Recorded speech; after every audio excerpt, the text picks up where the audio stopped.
ಈ ಪ್ರಚಲಿತ ವಿದ್ಯಮಾನಗಳ ಪ್ರಕಾರ ನಮ್ಮ ಭೂತಾಯಿ ರಕ್ಷಣೆ ನಮ್ಮೆಲ್ಲರ ಹೊಣೆ.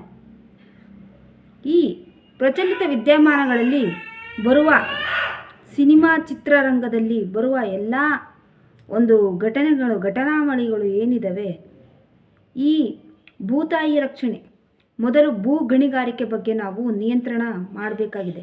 ನಮ್ಮ ದೇಶದ ಸಂಪತ್ತನ್ನೇ ಕೊಳ್ಳೆ ಹೊಡೆದು ಈ ಅರೇಬಿಯನ್ ಕಂಟ್ರೀಸು ಇವರೆಲ್ಲ ನೆಗೆಟಿವ್ ಎನರ್ಜಿಗಳನ್ನು ನಮ್ಮ ದೇಶದಲ್ಲಿ ಸೃಷ್ಟಿ ಮಾಡ್ತಾ ಇದ್ದಾರೆ.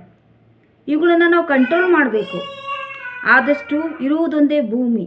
ಮಾನವತೆಯ ಒಂದು ಸಂದೇಶ ಏನಿದೆ, ಮನುಷ್ಯತ್ವವನ್ನು ಪ್ರತಿಯೊಬ್ಬ ಮನುಷ್ಯನೂ ಕಾಪಾಡ್ಕೋಬೇಕು. ಯಾಕಂದರೆ ಮನುಷ್ಯ ಭೂಮಿ ಬಿಟ್ಟು ಹೊರಗಡೆ ಹೋಗೋಕ್ಕಂತೂ ಸಾಧ್ಯ ಇಲ್ಲ. ಇರುವುದೊಂದೇ ಭೂತಾಯಿ, ಇರೋದು ಒಬ್ಬಳೇ, ಅದನ್ನು ಕಾಪಾಡ್ಕೋಬೇಕು. ಗಣಿಗಾರಿಕೆ ಮೈನಿಂಗ್ ಬಗ್ಗೆ ನಾವು ಎಚ್ಚೆತ್ತುಕೊಳ್ಬೇಕು. ಅಲ್ಲಿ ಸಂಬಂಧಪಟ್ಟ ಸಚಿವರು, ಸ್ಥಳೀಯ ಸಚಿವರಾಗಿರಲಿ, ಜನಪ್ರತಿನಿಧಿ ಆಗಿರಲಿ, ಅಧಿಕಾರಿಗಳಾಗಿರಲಿ, ಅದ್ರ ಬಗ್ಗೆ ಎಚ್ಚರಿಕೆ, ಒಂದು ಅಲರ್ಟ್ಮೆಂಟ್ನ ನಿಯಂತ್ರಣ, ಕಂಟ್ರೋಲ್ ಬಗ್ಗೆ ಒಂದು ಕ್ರಮಗಳನ್ನು ಸೂಕ್ತವಾಗಿ ಜರುಗಿಸಬೇಕು. ಹಾಗಾಗಿ ಇರುವುದೊಂದೇ ಭೂಮಿ, ಎಲ್ಲ ಮನುಷ್ಯನಿಗೆ ಒಂದು ಎಚ್ಚರಿಕೆ ಗಂಟೆಯನ್ನು ನಾನು ನೀಡ್ತಿದ್ದೀನಿ. ಎಲ್ಲರಿಗೂ ನಮಸ್ಕಾರ.